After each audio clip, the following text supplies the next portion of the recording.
Happy Monday, folks. We got a lot to talk about in today's news video. It is completely packed. Usually I do 5, but we got 7 stories going on. We're going to be talking about a Lions-Chargers possible trade that nearly happened in the NFL draft. We got the details on that. The Lions try to trade up. Hank Freilley talks about why he stayed in Detroit. We're going to get into that one. The development of Hen Hooker. What does Mark Brunell think about him? Aidan Hutchinson. Could he be the NFL sack leader? An ESPN analyst believes so. Is Penei Sewell the best tackle in football? PFF's got something to say on that. The Packers and Detroit Lions line has been put out. An interesting line. And why the Thanksgiving Day game time changed. All of that. Let's go ahead and just get started with the Lions and Chargers really quick. Per Dan Graziano of ESPN, Lions General Brad Holmes said that the Lions tried trading down in the first round for an edge rusher and were unsuccessful. Based on what we know about the Chargers situation, it seems pretty clear the Lions were trying to trade down with the Bolts. Now, what was the trade potentially for? There's one prominent name who was on the board when the Chargers were on the clock that could lead us to the conclusion: James Pearce. The Atlanta Falcons sent a haul trade down to the number 26 to pick up Pearce, who was then the next edge rusher taken after the Chargers pick. The Detroit Lions did try to make a trade. Now, what would it have been to get him? What would the Lions have to give up? According to what they're saying, it had been the 70th pick in the draft. So give up one of your third-round draft picks to move up a couple spots to get James Pearce. That's what would have been. The Lions would have got a pass rusher. A lot of Lions fans would be happy. Now, that obviously didn't occur. The Chargers didn't want to make the trade. So I can't fault Brad Holmes for that. With that said, let's do a question here. Would you have preferred the Lions trading up to 22? T for trade or P for pass? Yes, it didn't happen, but I'm curious to see what you guys think. If the trade would have happened, it would have happened. Brad Holmes would have got it done. So I'm not mad at him because it just didn't occur. It takes 2 to tango. Let's talk about the reason why the great Hank Freilley decided to stay with the Lions, and he was the one coach I was really hoping would stay in Detroit because he is a darn good one. He says, I think everything you do in life, you're always learning from something and trying to get better at it, Freilley said last week. It was a great opportunity to at least look and learn from who you never know take things for granted. I just want to be the best offensive line coach I can be. And to be honest, to be the best coach, it's like being the best dad and the best husband.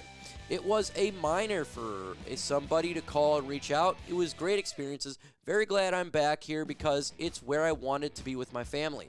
We'd got stuff special here. I've got special room Freilley. And look, I'm so happy he didn't get the job offered from the Seattle Seahawks job because he, in my opinion, is the best coach, at least the offensive line coach in the NFL, and he is on our team. Our offensive line has been spectacular since he has been here, and it's not just the players because backups even do well because he is so solid as a coach. Now, this is what we love to see, and I want you guys to rank Hank Freilley in the chat. 1 being that you think he sucks, 10 being he's the best. I think he's the best. So give me your thoughts on this one, but having him return is huge for the development for Giovanni Manu, for Tate Ratledge, for all these players that we got on this team because he's so good. Now, what about other development? What about Hen Hooker? Well, Mark Brunell had something to say. He says, every year he was just going out to get better. We've already seen it in just a couple of weeks, and we've been on the field. He's throwing the ball better. His footwork is better, and he understands where the concepts. This has been a really good thing for him, Brunell said last week. And as we go, the kid, because of his focused attitude and his work ethic, he's naturally just going to become a better quarterback. And when he gets out there in the preseason, I imagine he's going to get a lot of reps. And you'll see a better version of him when you see last year. I'm excited about that, and I'm really pleased with Hendon. Huge shout out to Hen Hooker getting on this football team and putting out his best effort. I love seeing this because the development of the backup quarterback is important. That is something that we have talked about since we have gotten Hen Hooker, right? We talked about draft a young quarterback, develop him. He can be a stud backup for on the cheap. And the worst comes to worst, right?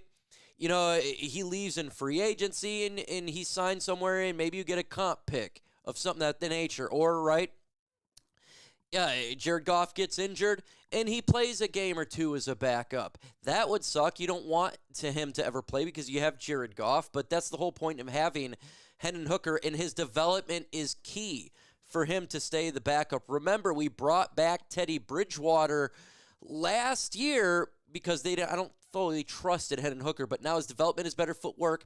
It's good to see. I can't wait to see him in preseason. Let's go ahead and talk about Aidan Hutchinson, the great Aidan Hutchinson here, and ESPN's Mike Clay believes he's going to have a good year.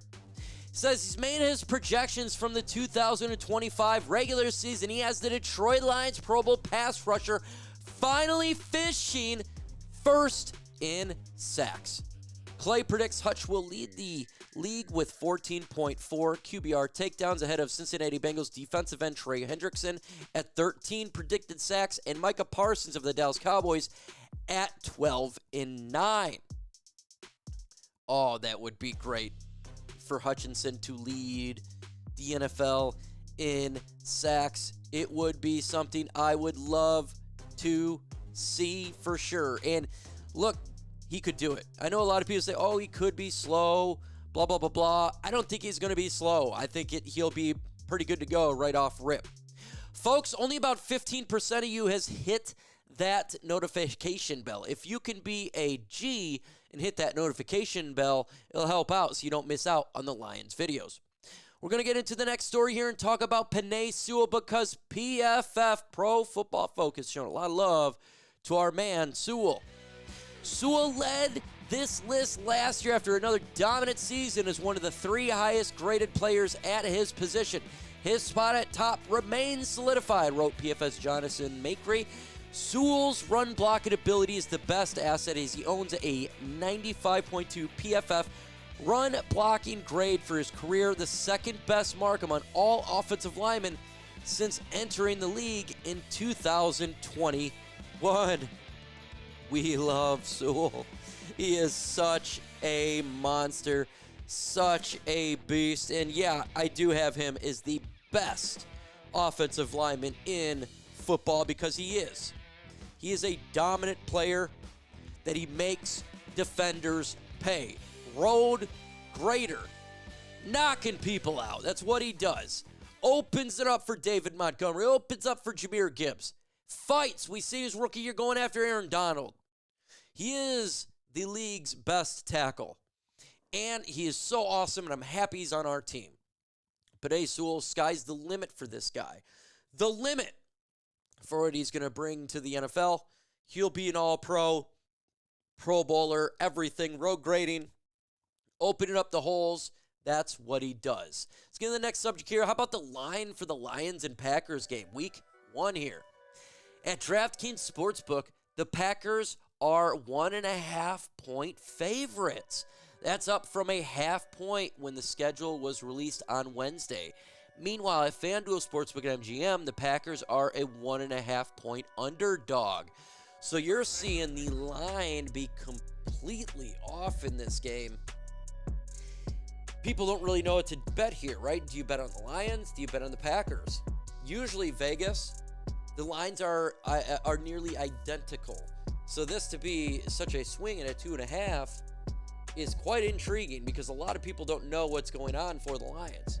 They don't know what's the offense going to look like. You got 2 new coordinators, offense and defense. There's a lot, and it's week 1. Week 1 is so hard because teams could be good that you don't expect and vice versa. We've seen that many times, and I think this line is going to continue to go up and down, and we're not even into training camp, right? Like, we don't really know anything at this point. So a line like this going up and down, going crazy, going left and right, it's completely off, is expected, at least because we don't know anything.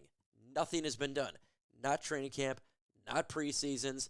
There's no new signings, injuries, right? You talk about injuries. There's a million factors that go into it. And so I fully get it from that line perspective of what they're wanting to do there. Again, folks, go ahead and hit that notification bell. All you got to do is smack it, and it's good to go. Let's get into our next subject for today's video, and it's talking about the changing of the Thanksgiving Day time. It says, I think from 2:30 on that Chicago Lions game was above 40 million viewers last year, Schrader said, via Detroit Free Press. I think the game averaged a little bit over 37 million viewers for the entirety, and also when we saw the numbers that broke it down a quarter at 12:30, I think it was in the mid-20s, so maybe climb back to the higher 20s by 12:45. We just saw, hey, it was a much higher level for 1 o'clock. I don't really care that they moved it from 12:30 to 1. I'm perfectly fine with it. It doesn't make much of a difference. I actually probably like it a little bit more because it's weird when you have 1 o'clock games, and you have an 8:30 game this time, and then you have a 12:30 game. It's like, man, can we just have a game, right? Like, I don't really care. I like to have consistently time, and especially now with the Lions, they're on so many primetime games that our time slot's going to be so jacked.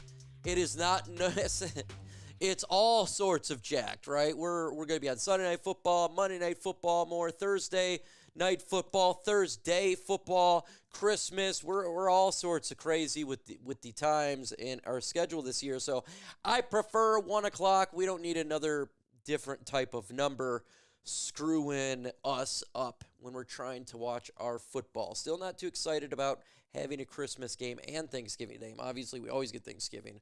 Just weird how they'd give us both holidays, but still, that's the NFL schedule for you. That's the NFL for you. And the Lions are just going to have to make do with what they got for what's going on. So, folks, again, like I said, the theme of this video, hit that notification bell, subscribe to the channel, all that. With that said, folks, adios.